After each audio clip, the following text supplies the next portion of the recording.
Alright, so King Saul, he stopped pursuing David. Remember, he was chasing him for about 10 years.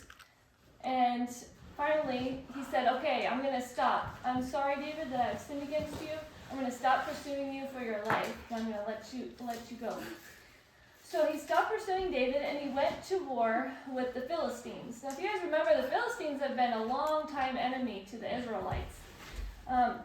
Philistines' warrior was called Goliath. Well, during the war with the Philistines, sadly, King Saul and his sons all died in the war. Yeah. Now, David is officially the king of Israel, and that's who we have on the board. David definitely messed up sometimes, but he's also remembered for loving God and for doing his will. Okay? For example, David showed kindness to Jonathan's son. You guys remember who Jonathan is? Yeah, Hunter? You remember who he is? Okay. Who was he? Oh. Alright, so Jonathan was David's best friend. You remember the beginning of last week's lesson? Jonathan gave David his robe, he gave him some armor, and he said, hey, bro, I love you like you're my brother. Okay? And they were best friends. Well, Jonathan, he passed away in that war, just like his father did.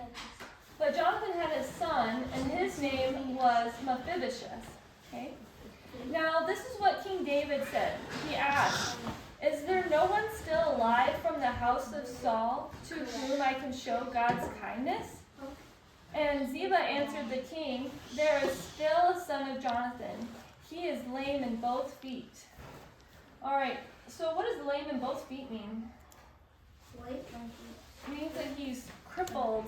He couldn't, his feet weren't working properly, okay? So when he came to see King David, he probably had crutches, or maybe they carried him in. The Bible doesn't say exactly how he got around, but it does say that he was lame in both feet, okay? Now when Mephibosheth, so this is Mephibosheth, the son of Jonathan, who was the son of Saul, came to David, he bowed down to pay him honor. And David said, Mephibosheth! And he's all serious, and he's like, at your service. And David's like, don't be so serious. Don't be afraid, for I will surely show you kindness for the sake of your father Jonathan. I will restore to you all the land that belonged to your grandfather Saul, and you will always eat at my table. So David was showing Mephibosheth kindness by saying, hey, you're always going to be taken care of. Now that I'm king, I'm going to make sure that you always have food, that you have land, that you have people that's going to help take care of your land. And he took really good care of him.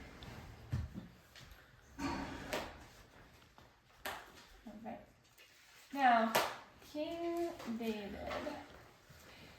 After the king was settled in his palace, and the Lord had given him rest from all of his enemies around him, he said to Nathan the prophet. Okay, so if you guys remember, there was the prophet Samuel that God had raised up some time ago. And after Samuel had passed away, now God had raised up this man. His name is Nathan, and he's also a prophet of God. Okay? So, after the king was settled in his palace, and the Lord had given him rest from all of his enemies, he said to Nathan the prophet, here I am, living in this house of cedar, while the ark of God remains in a tent. Nathan replied to the king, whatever you have in mind, go ahead and do it, for the Lord is with you. But that night the word of the Lord came to Nathan, saying, go and tell my servant David, this is what the Lord says. Are you the one to build me a house to dwell in? I have not dwelt in a house from the day I brought the Israelites up out of Egypt to this day. I have been moving from place to place with a tent as my dwelling. Wherever I have moved with all the Israelites, did I ever say to any of their rulers, whom I commanded to shepherd my people Israel, why have you not built me a house of cedar? Okay, so you guys might be really confused about what's going on, but David's like, I want to build a house for the Lord. And God is like, you don't have to build a house for me. It's like, I have been moving along with all the Israelites in the tent. So do you guys remember this picture here? Tabernacle, yeah. Yeah, exactly. So this is where the priest would go in and he would sprinkle some blood on the Ark of the Covenant, and then the people's sins would be forgiven. So was that thing like red by the time it was like used a lot? Like, do you think it was red? Or like stained a lot? Probably was. Yeah. And this is where God himself would actually meet with the high priest and give him a message. Okay? Sometimes you give him a message. I have a question. Yeah. Does that Ark of the Covenant? Ark of the Covenant, does it still exist? It does, yep, and it's still around. Mm-hmm. Can you still speak with God through it? So nowadays we actually don't need this thing, because when Jesus came, which came years after this story, now Jesus is the one that we can communicate directly to. We can communicate to God because of Jesus Christ coming. Okay, so that is a whole nother story that we will get to, and I'll explain it better at that time. But this time Jesus was not around, so that's why they had the Ark of the Covenant. All right, so God's like, you don't need to build me a house, and he said, but I will give you a promise here. I'm going to actually give the Israelites a permanent land and a permanent home. And he said, your descendant, you guys know what a descendant is? Like you're the new ruler, A basically? descendant is actually like an offspring. When you have a child or Yes, something, when you have a child. a descendant of that. Exactly, yep. So David's child, Solomon, he was going to be the chosen one to build a bigger house for the Lord, okay? And God also said to David, your kingdom will reign forever, okay? Now we've already mentioned about King Jesus when he was born about 1,000 years later, okay? And as King Jesus, he came from the line of David, okay? So, do you guys have like a great grandparent still alive or anything, chance? Great grandparent? Yeah, some of you do. I think I do. Okay. I think I have one living in Kamloops. Okay. Awesome. At the old folks' home. I have one King David was the great all the way to 27 greats I think you forgot about greats. of King Jesus when he was born. Okay, so Jesus when he was born, he is a descendant of him. 27 years later. 27 descendants later. So it would have been more than 27 years.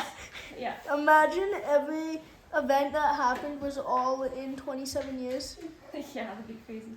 Have a baby every year, that wouldn't make sense. Alright, so the reason why King David is so important is because he actually did some monumental things, which means some very significant things that affect us today. Okay? One of the things is that he unified the elders of Israel. Okay? So these are going to represent the elders. There's an iPhone up there. Samsung? That's Samsung ringtone. Yes, Samsung. Alright, you guys, so these are the elders of Israel. And before David came to rule, there was actually a lot of disunity. So there was no peace, people were not getting along. And when he came along, everybody loved him, and they're like, we need to all work together. We all need to have peace with one another. So God used him to unify all the elders of Israel. And after King David reigned, then this happened, okay? And then when you have leaders that are all unified, you then have a people that are also unified, like the families, men, women, and children. Okay, so everybody was getting along quite well. Okay, thank you. All right, another accomplishment is that King David, he conquered Jerusalem from their enemies, and it became the capital. Okay, so I'm just going to remove this.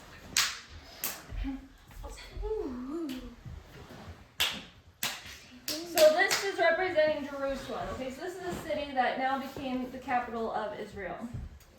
And Jerusalem is still the capital to this day. Okay? Within the capital, you would have the Ark of the Covenant, which was in the tabernacle, or the tent of meeting. Okay? So this was a very significant place, and it still is. Right? Also, King David, he made sure that he got the Ark of the Covenant back from his enemies. Because if you guys remember, there was a story when the Philistines, they took the Ark of the Covenant, right? Well, that happened some other times too, where the enemies would come in and they would steal what was in the tabernacle. Yes, that was before he became king. And now, David got it back and everything was in its place. Okay? Alright, so the lesson here is that if you guys want to be a good leader, like King David, you must first be a good servant. So I have some leaders here, and I let them help me lead because I think they are also a good servant. Okay? So if you want to be a really good leader, you got to be a good servant first. Sorry, that's it. You can turn it off now.